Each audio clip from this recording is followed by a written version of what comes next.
So we're into the final stretch of events now in the race to become the MCB Road to Mauritius champion. The season-long rankings here on the Legends Tour. Our tournament host this week, Peter Baker, the Englishman, leads those rankings coming into this week. But what does everyone in contention need to do who's got an eye on taking the season-long prize?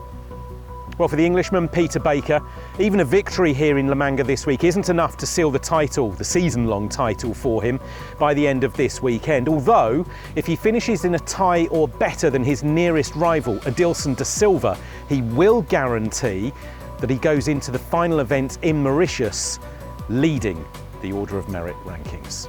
The Brazilian, Adilson de Silva, is the man closest to Peter Baker. In terms of what he needs to do, well, he needs Peter Baker to be finishing outside the top 10 really in the next 3 events, and Adilson needs to be making sure he's finishing above him. A victory would certainly help this week, but especially in Vietnam in the penultimate event. There's 450 points for the winner here this week. In Vietnam, it's 825.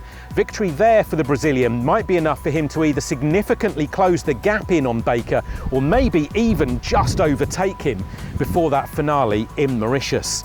Alex Cheika and Vijay Singh are still in with a shout if they choose to play in those final 2 events. And there's one other contender, last week's winner in Italy, James Kingston, the South African.